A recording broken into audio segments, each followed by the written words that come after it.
بسم اللہ الرحمن الرحیم۔ امام آقا علی شاہ سے جڑا ایک قصہ۔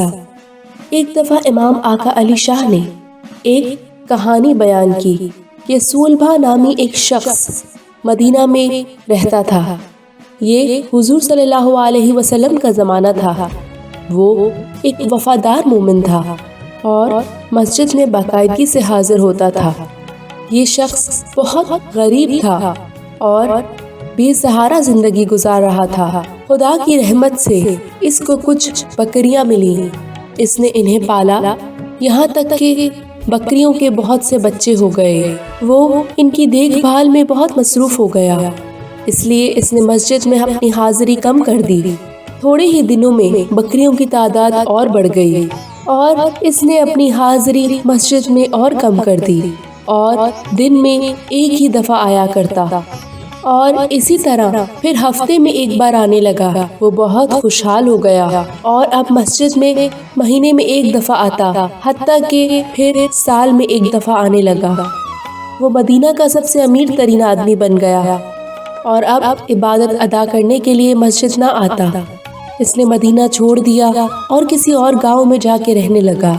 ایک دن رسول صلی اللہ علیہ وسلم نے کچھ صحابیوں سے پوچھا کہ صولبہ مسجد میں نظر کیوں نہیں آتا؟ وہ اپنی حاضری میں باقاعدہ تھا، وہ باقاعدگی سے حاضری دیتا تھا۔ رسول صلی اللہ علیہ وسلم کو بتایا گیا کہ اس کے پاس بے شمار جانور ہیں اور وہ مدینہ کا سب سے امیر ترین آدمی بن گیا تھا۔ اب وہ مدینہ میں نہیں رہتا، وہ کسی اور گاؤں میں رہتا ہے جہاں چارہ دستیاب ہے۔ نبی صلی اللہ علیہ وسلم نے اپنے ایک صحابی کو اس کے گاؤں میں جانے کا حکم دیا اور یہ پیغام بھجوایا کہ خدا نے تمہیں بہت کچھ دیا ہے تو تم خدا کا حصہ، تو اس پہ یہ لاگو ہوتا ہے کہ وہ خدا کا حصہ ادا کرے۔ صحابی رسول صلی اللہ علیہ وسلم کا یہ پیغام لے کے صولبہ کے پاس آیا۔ صولبہ نے کہا، میرے پاس مدینہ آنے کا وقت نہیں، میں بہت مصروف ہوں۔ اگر رسول صلی اللہ علیہ وسلم یہاں آتے ہیں تو میں خدائی حق ادا کروں گا۔ صحابی واپس آ گیا اور صولبہ کا یہ پیغام رسول صلی اللہ علیہ وسلم کو دیا۔ رسول صلی اللہ علیہ وسلم نے اس کے گاؤں جانے کا منصوبہ بنایا۔ رسول صلی اللہ علیہ وسلم نے اس کے گاؤں جانے کا ارادہ کیا۔ صولبہ کو یہ پتا تھا اور وہ یہ سوچ رہا تھا کہ مجھے رسول صلی اللہ علیہ وسلم کو یہاں نہیں بلانا چاہیے تھا، جو کہ اب وہاں پہ آ رہے ہیں۔ مجھے کیا کرنا چاہیے؟ مجھے ان کے سامنے کیا رکھنا چاہیے؟ میرے پاس بہت ساری بکریاں ہیں، میں کسی ایک کمزور بکری کو ذبح کر کے اس کا گوشت رسول صلی اللہ علیہ وسلم کے سامنے پیش کروں گا۔ اس نے پوری رات ڈھونڈا لیکن کوئی بکری کمزور نہ تھی۔ اب وہ پریشان تھا کہ وہ رسول صلی اللہ علیہ وسلم کے لیے کس طرح کا کھانا پکائے۔ اس کے پاس جانوروں کی دیکھ بھال کے لیے بہت سارے کتے بھی تھے۔ اس نے ایک کمزور کتے کو چنا اور ذبح کر کے ایک کھانا تیار کیا جو اس نے رسول صلی اللہ علیہ وسلم کے سامنے رکھا۔ جب رسول صلی اللہ علیہ وسلم اپنا ہاتھ اس کھانے کی طرف بڑھانے لگے، ایک آواز رسول اللہ صلی اللہ علیہ وسلم کے کانوں تک پہنچی، یا رسول اللہ، میں آپ کے لیے حلال نہیں ہوں، میں ناپاک جانور ہوں۔ نبی کریم صلی اللہ علیہ وسلم ناراض ہوئے اور اسے ہاتھ نہ لگایا، کھڑے ہو گئے اور پھر واپس مدینہ تشریف لے گئے۔ اس کے فوراً بعد اس پر غضب الہی نازل ہوا۔ اس کے تمام جانور بیماری کا شکار ہو گئے، اس کا مال، گھر اور سامان بھی تباہ ہو گیا۔ وہ ایک بار پھر غربت میں پڑ گیا، اس کے پاس کھانے کے لیے کچھ نہ تھا اور وہ مدینہ واپس آ کر مسجد میں حاضری دینے لگا۔ English narration of the story. Once Imam Aka Ali Shah narrated a story that a person called Solbha resided in the time of Holy Prophet in Medina.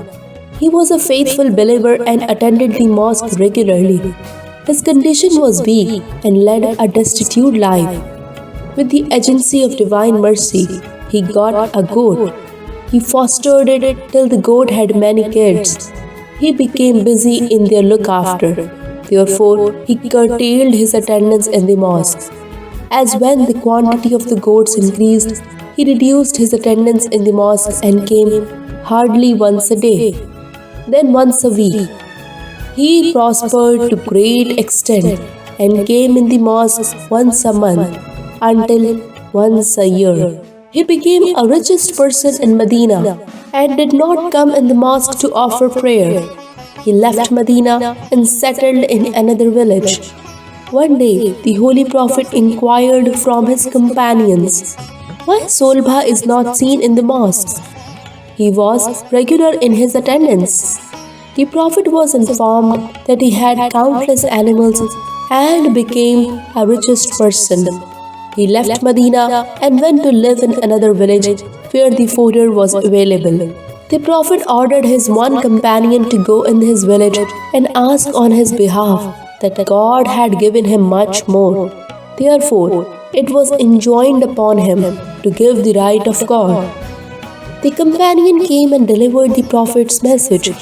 Solbha told him, I do not have time to come in Medina, as I am much occupied in the works.